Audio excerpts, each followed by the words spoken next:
प्यारे विद्यार्थियों, नमस्कार। बृहन मुंबई महानगर पालिका शिक्षण विभाग वर्चुअल ट्रेनिंग सेंटर में आप सभी का हार्दिक स्वागत है।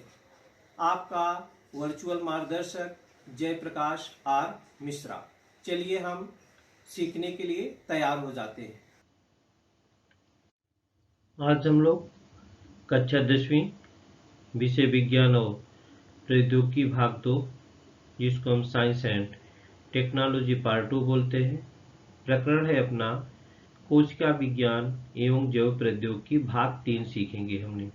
हमने बच्चों इसमें 2 वीडियो सीख चुके हैं। आज हम तीसरा वीडियो सीखेंगे, सेल बायोलॉजी एंड बायोटेक्नोलॉजी।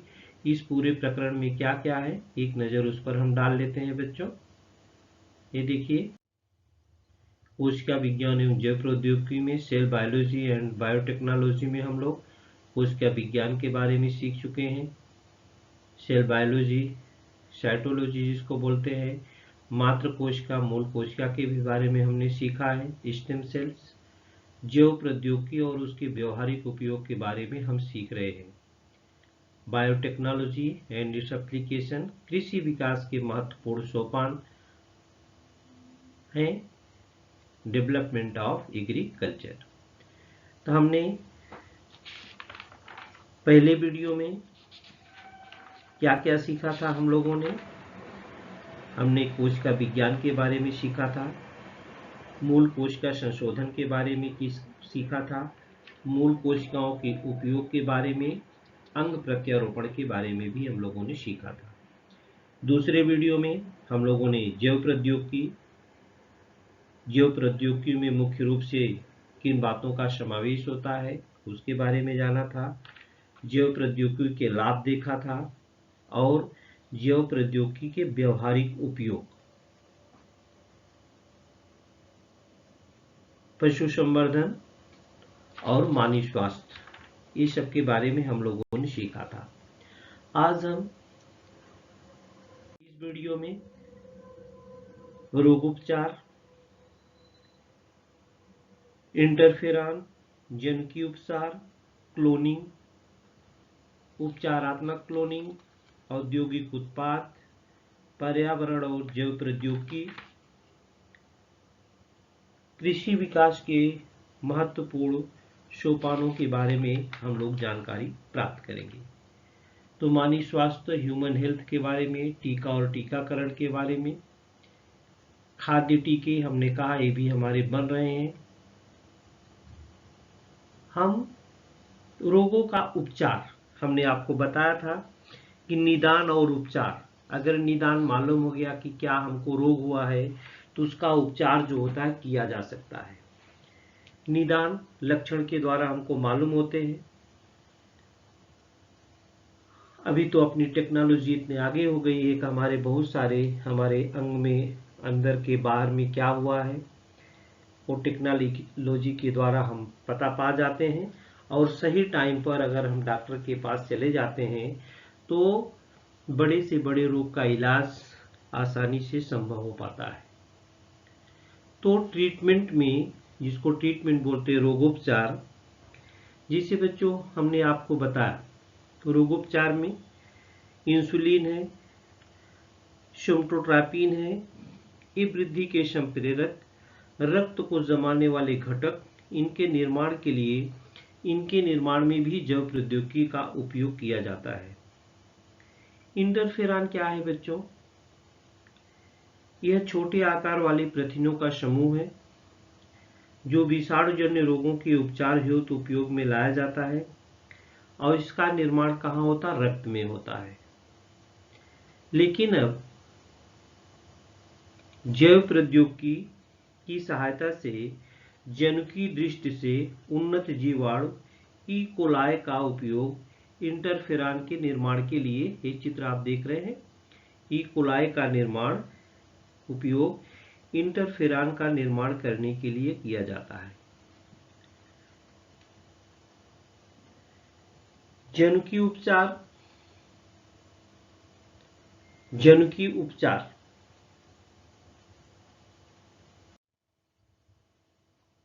जिसको जेनिक थेरेपी बोलते हैं बच्चों, कायिक कोशिकाओं में जनुकीय उपचार करना। कायिक कोशिकाओं में, ये देखिए कायिक कोशिका, इसमें जनुकीय उपचार करना आज जैव प्रौद्योगिकी के कारण संभव हुआ है। फिनाइल कीटोनुरिया, यह विकार जो होता है फिनाइल कीटोनुरिया, यह विकार यकृत की कोशिका में जनुकीय दोष निर्माण होने से होता है। जीन थेरेपी की सहायता से उसका उपचार संभव हुआ है। जीन थेरेपी के ही कारण इसका उपचार जो होता है वो संभव हुआ है। इस पद्धति को कायिक जनुकीय उपचार पद्धति कहते हैं। इस पद्धति को ये है कायिक जनुकीय उपचार पद्धति। इसमें शुक्र कोशिका और अंड कोशिका के अलावा शरीर के सभी कोशिकाओं को कायिक कोशिका कहते हैं। क्या आप जानते हैं कि भारतीय विज्ञान संस्थान ने जनुकीय पारिषिक तंबाकू की प्रजाति विकसित की है और इस वनस्पति की पत्तियों जानवर चबाएं तो जानवरों को रीडर पेस्ट, यह विशिष्ट ऐसा त्वचा विकार नहीं होता। जानवरों को त्वचा रोग से बचाया जा सकता है। बच्चों, आप लोगों ने क्लोनिंग शब्द सुना होगा। क्लोनिंग ये अंग्रेजी शब्द है। क्लोनिंग का मतलब जैसे का तैसा, कोई कोशिका हो, कोई अंग हो अथवा पूरी शरीर हो, जैसे को तैसा बना देना क्या कहलाता है? क्लोनिंग कहलाता है। क्लोनिंग दो प्रकार से होता है। एक होता है प्रजननात्मक क्लोनिंग, जिसको हम रिप्रोडक्टिव बोलते हैं। दूसरा होता है उपचारात्मक क्लोनिंग। रिप्रोडक्टिव क्लोनिंग और थेरेप्यूटिक क्लोनिंग, ये दो प्रकार की क्लोनिंग होते हैं बच्चों। तो सबसे पहले हम रिप्रोडक्टिव क्लोनिंग जान लेते हैं कि क्या होता है। रिप्रोडक्टिव जो क्लोनिंग है, किसी शरीर का केंद्रक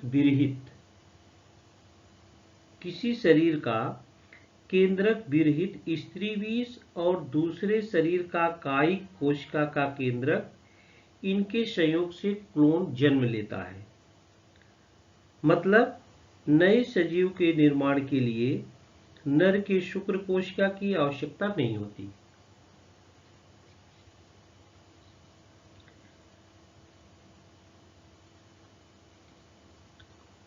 तो क्या बोला कि किसी शरीर का केंद्रक विरहित स्त्री बीज और दूसरे शरीर का कायिक कोशिका का केंद्रक, इनके संयोग से क्लोन जन्म लेता है। क्लोन क्या करता है? जन्म लेता है। मतलब नए सजीव के निर्माण के लिए नर के शुक्र कोशिका की आवश्यकता नहीं होती। ये देखिए,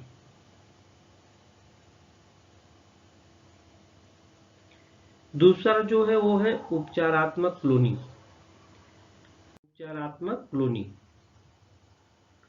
इसमें क्या होता है बच्चों? केंद्रक विरहित स्त्री बीज और दूसरे शरीर का कायिक कोशिका का केंद्रक, इनमें संयोग से तैयार हुई कोशिका को प्रयोगशाला में विकसित करके उससे मूल कोशिका का निर्माण कर सकते हैं और संबंधित व्यक्ति के कई रोगों पर इन कोशिकाओं की सहायता से उपचार किया जा सकता है। जैसे इंसुलिन, जनुकीय जैव प्रौद्योगिकी का उपयोग कर निर्माण की जाने वाली कुछ प्रोटीन उत्पाद और ये किस रोग पर उपयोगी होती हैं? इंसुलिन का उपयोग मधुमेह में होता है। ये देखिए, जो पहले हमने बताया कि घोड़े से मधुमेह का इंसुलिन निकाल करके उपयोग में लाया जाता था, अब वो बायोटेक्नोलॉजी की धारा से होता है, जैव प्रौद्योगिकी की सहायता से होता है। तो इंसुलिन मधुमेह वैसी बीमारी में है। सोमटोस्टेरिन है, ये बौनापन में है, छोटा लोग जो हो जाते हैं बौनेपन में। और इथ्रोपाइटिन है, अनीमिया, अनीमिया एक बीमारी है, माने खून की कमी हो जाती है। फैक्टर 8 है हीमोफीलिया। और इंटरल्यूकिन, ये जो कैंसर की बीमारी में होता है, इंटरल्यूकिन। और इंटरफेरॉन, ये है विषाणु संक्रमण। बच्चों इसको आप ध्यान में रखेंगे, ये जोड़ियां मिलाने के लिए आता है। तो कोशिका के जैसी जनुकों का भी क्लोनिंग करके उसी प्रकार से लाखों जनुक बनाए जाते हैं। जनुकीय चिकित्सा और अन्य कारणों के लिए उनका उपयोग भी किया जाता है। क्लोनिंग तकनीक से आनुवांशिक रोगों का संक्रमण रोकना, वंश वृद्धि जारी रखना, श्वास प्रवृत्तियां उच्चतम करना संभव होगा। परंतु कई कारणों से मानवीय क्लोनिंग का विश्व भर में विरोध भी हो रहा है। 5 जुलाई 1996 के दिन स्कॉटलैंड में क्लोनिंग विधि से डाली भेड़ का जन्म हुआ था। स्कॉटिश भेड़ के स्त्री बीज का केंद्रक निकालकर उसकी जगह फिन डासेट प्रजाति की भेड़ के गर्भाशय में वृद्धि की गई और अंत में डाली का जन्म हुआ। केंद्रक के गुणसूत्रों के अनुसार उसकी विशेषता थी। स्कॉटिश भेड़ की कोई भी विशेषता उसके शरीर में नहीं थी। और वो जो डाली भेड़ का जन्म हुआ स्कॉटिश भेड़ की कोई भी, कई बच्चों को जन्म देकर डाली फेफड़े के रोग के कारण 14 फरवरी 2003 को मर गई। फेफड़े के रोग के कारण।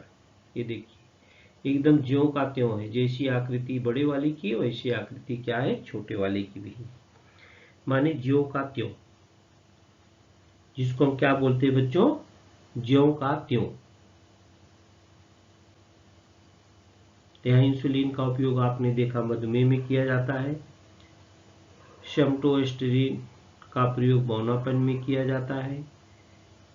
इरिथ्रोपाइटिन का अनीमिया में, फैक्टर 8 का उपयोग हीमोफीलिया में, इंटरल्यूकिन कैंसर में, और इंटरफेरॉन विषाणु संक्रमण में। इंटरफेरॉन क्या है, विषाणु संक्रमण में। औद्योगिक उत्पादक, औद्योगिक उत्पाद, श्वेत जैव प्रौद्योगिकी। विभिन्न औद्योगिक रसायन कम खर्चीली प्रक्रियाओं द्वारा निर्माण कर सकते हैं, जिसको हम इंडस्ट्रियल बायोटेक्नोलॉजी बोलते हैं। विभिन्न औद्योगिक रसायन कम खर्चीली प्रक्रियाओं द्वारा निर्माण कर सकते हैं, जिससे सुधारित ईस्ट का उपयोग कर छोटे से मद्य का निर्माण करना। छोटे से शराब बनाना है तो आसानी से किया जा सकता है। पर्यावरण और जैव प्रौद्योगिकी का क्या संबंध है? पर्यावरण और जैव प्रौद्योगिकी का एक दूसरे से क्या संबंध है? बच्चों, आधुनिक जैव प्रौद्योगिकी का उपयोग कर पर्यावरण संबंधी बहुत सारे प्रश्नों को हल करना संभव हुआ है। जैसे विघटन द्वारा,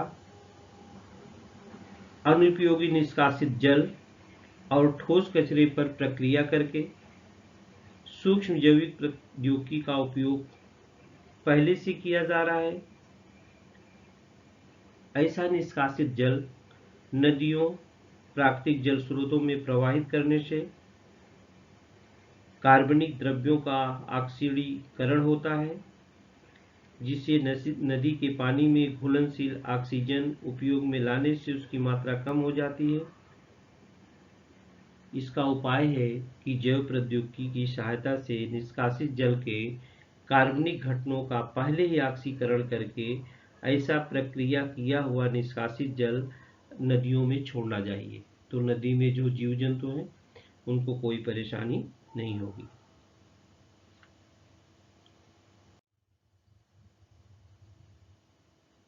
ये देखिए,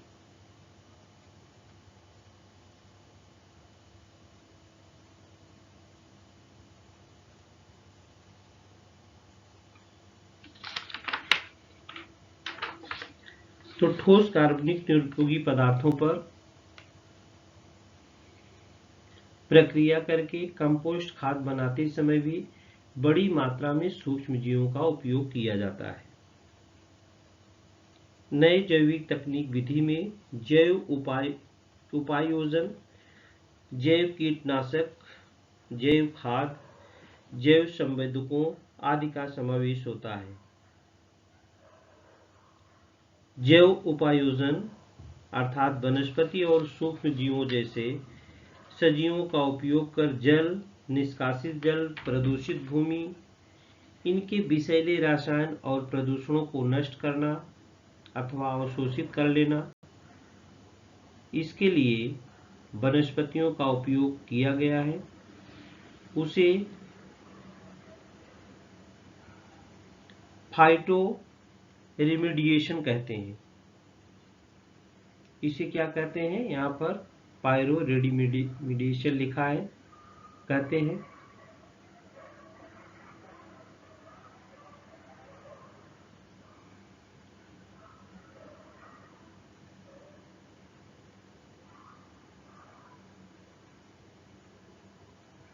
खाद्य जैविक तकनीक, खाद्य जैविक तकनीक वो क्या होता है बच्चों?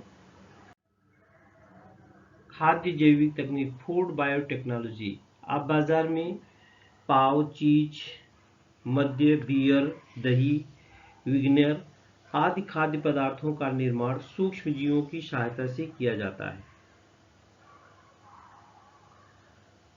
ये पदार्थ जैव प्रौद्योगिकी की सहायता से तैयार किए जाने वाले सबसे पुराने पदार्थ हैं। अभी आप लोगों ने पढ़ा है कि सब्जी हम बाजार से जो लाते हैं उसमें इंजेक्शन लगाया जाता है। तो खाद्य जैव प्रौद्योगिकी में जैव तकनीक है, इसके द्वारा ये किया जाता है। DNA fingerprinting. डीएनए फिंगरप्रिंटिंग क्या होता है बच्चों? जिस प्रकार किसी इंसान की अंगुलियों के निशान एक ही होते हैं, उसी प्रकार जैसे आपकी अंगुली के जो निशान है दूसरी की अंगुली के नहीं होते हैं। आपकी जो अंगुली के निशान है, देखिए निशान हम दिखा रहे हैं आपको, वही निशान दूसरी की अंगुली के नहीं होते हैं। उसी प्रकार प्रत्येक व्यक्ति का जो डीएनए होता है वो एक ही होता है। इसीलिए किसी भी व्यक्ति के डीएनए से उस व्यक्ति की पहचान कर पाना जो होता है वो संभव होता है। इस पद्धति को डीएनए फिंगरप्रिंट कहते हैं। इस टेक्निक का उपयोग कहाँ का होता है? न्यायिक विज्ञान में होता है, फोरेंसिक साइंस में किया जाता है। आपराधिक स्थान पर जैसे कोई मारामारी हो गई, कुछ भी हो गया, तो वहां पर पाए जाने वाले अपराधियों के शरीर के किसी भी भाग में, किसी भी भाग से उसकी जांच करवाई जा सकती है। जैसे किसी बच्चे का कौन पिता है कौन नहीं है, अगर ये कोई चैलेंज करता है तो उसकी भी पहचान डीएनए टेस्ट के द्वारा ही करवाई जा सकती है। और ये संशोधन संस्थान है कहाँ बच्चों? ये हैदराबाद स्थित है, हैदराबाद में centre for DNA fingerprinting and diagnostics. तो किसका बच्चा है उसकी भी पहचान हम डीएनए के द्वारा, डीएनए जांच के द्वारा करवा सकते हैं।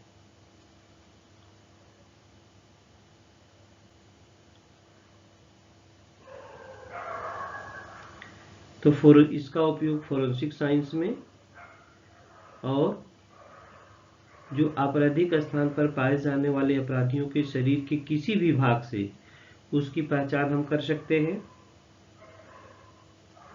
और अगर कोई चैलेंज करता है कि हमारा पिता है, कोई बच्चा चैलेंज करता है कि हमारे पिता यही है, तो उसका अगर डीएनए उससे मिलेगा तो ये साबित हो जाएगा कि उसका पिता है।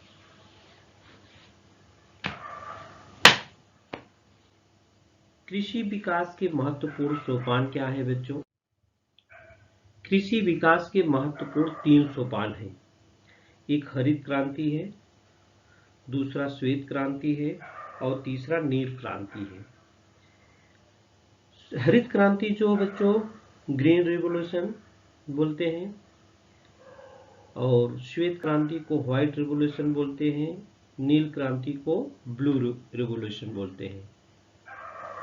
ये 3 प्रकार की क्रांतियां हैं। हरित क्रांति, ये देखिए हरित क्रांति में, ग्रीन रिवॉल्यूशन में इसमें सभी को ये अंदाजा था कि पॉपुलेशन हमारे देश की बढ़ेगी भस्मासुर की तरह। अगर खाद्यान्न कम मात्रा में उत्पन्न हुआ तो लोग भूखों मर जाएंगे। कम खेत जमीन में अधिकाधिक मात्रा में फसलों का निर्माण करने के लिए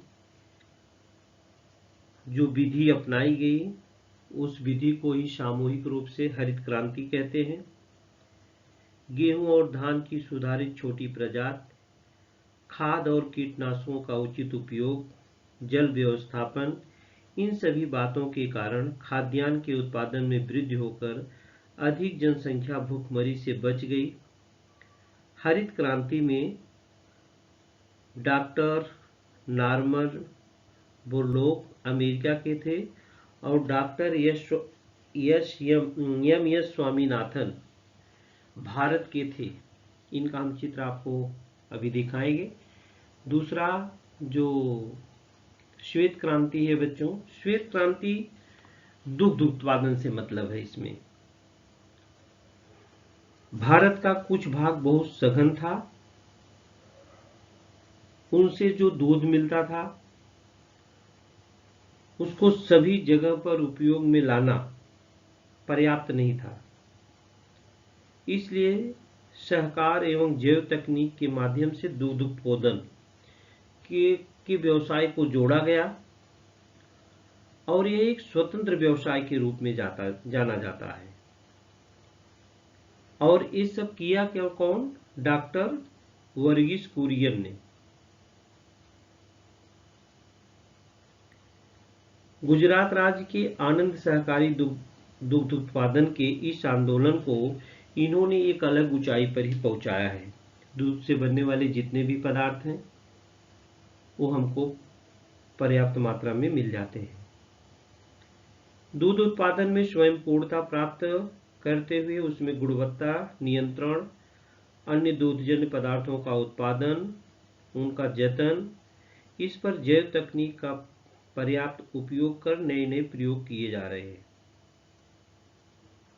लेकिन बच्चों आजकल, पहले जर्सी गायों को पालते थे, मैंने विदेशी गायों को पालते थे, लेकिन आजकल विश्व भर के लोग फिर से हमारी देसी नस्लों को प्रमुखता दे रहे हैं।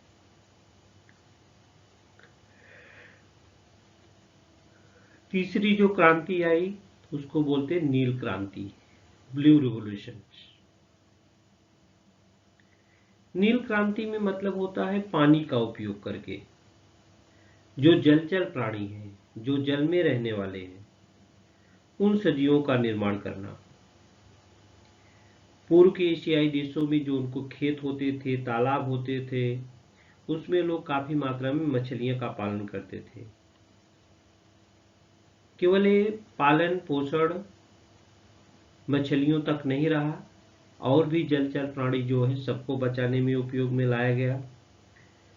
भारत ने नील क्रांति मिशन चलाया 2016 में, जिसको NKM 16 के नाम से जाना जाता है। इस कार्यक्रम के अंतर्गत मत्स्य व्यवसाय, मछली पालन को अधिक से अधिक प्रोत्साहन देकर उत्पाद बढ़ाने का संकल्प लिया गया। इसके लिए लोगों को सरकारी अनुदान भी मिलता है 50% से लेकर 100% तक। 50% से लेकर 100% तक मछली पालन अगर आप खोलते हैं तो उसमें आपको सरकार द्वारा अनुदान दिया जाता है। कुछ तो आप जानते हैं समुद्री पानी में मछलियां होती हैं, और कुछ खेत के तालाब में जो मीठे पानी में भी कुछ मछलियां होती हैं। जैसे रोहू, कटला जैसी मीठे पानी में रहने वाली मछलियाँ, और झींगे आप मीठे पानी में पालेंगे तो नहीं आएगा। वो जो होता है खारे पानी में, उनका उत्पादन बड़े पैमाने पर होता है। खारे पानी में उनका उत्पादन बड़े पैमाने पर किया जाता है। ये हरित क्रांति के जनक किसको कहा जाता है बच्चों? हरित क्रांति के जनक, green revolution, doctor M S. Swaminathan. Doctor M S. Swaminathan कहाँ के थे बच्चों? भारत के थे। इनको हरित क्रांति का जनक कहा जाता है। और डॉक्टर रामन बोलोंग, ये जो होता है बच्चों, ये अमेरिका के थे। इन दोनों ने हरित क्रांति लाने का कार्य किया है। हरित क्रांति का मतलब अधिक से अधिक उत्पादन, अधिक से अधिक फसलों का पैदावार। जब अधिक से अधिक फसलों की पैदावार होगी, उसके लिए हाइब्रिड बीज चाहिए, कीटनाशक दवाई चाहिए, तभी हम पानी की अच्छी व्यवस्था होनी चाहिए, तभी हम इस जमीन से अधिक पैदावार ले सकते हैं। तो हरित क्रांति के जनक भारतीय कृषि संशोधन संस्थान दिल्ली, ये भारतीय कृषि संशोधन संस्थान दिल्ली में है, IARI के नाम से जाना जाता है। नींबू वर्गीय फलों के राष्ट्रीय संशोधन केंद्र ICAR, CCRD और उसकी विभिन्न शाखाएं भारतीय विज्ञान संस्थान IAS, राष्ट्रीय अनाज संशोधन संस्थान सोलापुर में बनाए गए हैं। श्वेत क्रांति, व्हाइट रिवोल्यूशन, ये डॉक्टर देखिए वर्गीस कुरियन है। दूध उत्पादन में भारत को नंबर 1 पर लाके कर दिया है।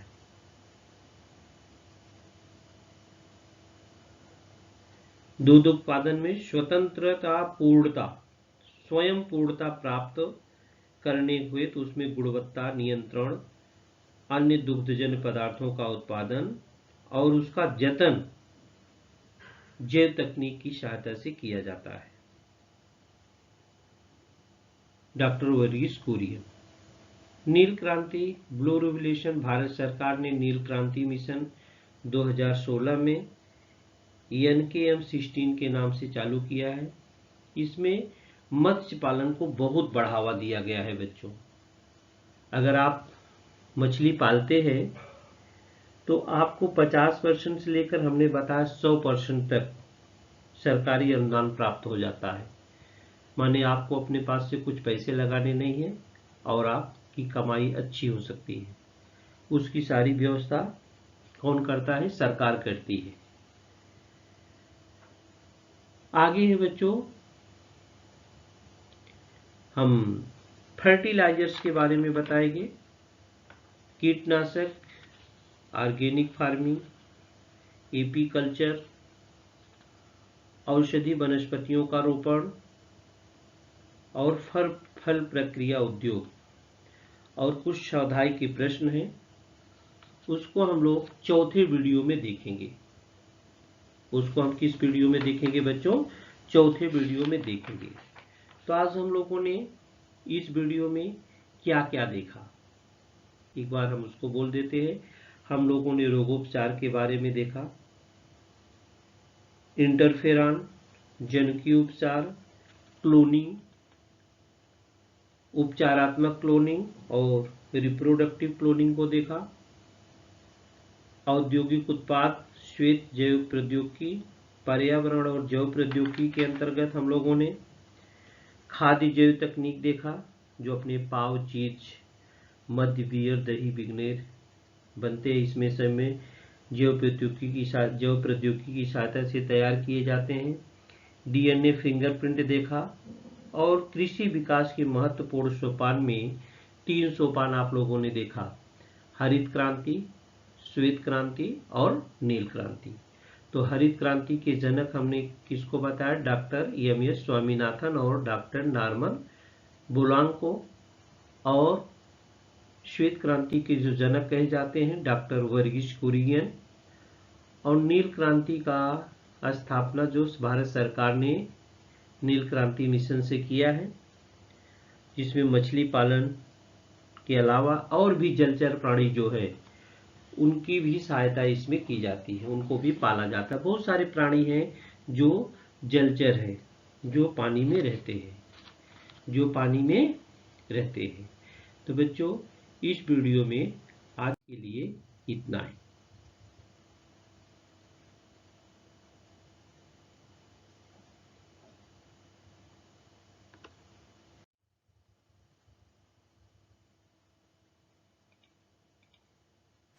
प्यारे विद्यार्थियों, हमने जो आज सीखा, हमें पूर्ण विश्वास है आप उसको अच्छी तरह से सीख चुके हैं और उसका आप अच्छी तरह से अभ्यास भी करेंगे। आज के लिए इतना ही। धन्यवाद।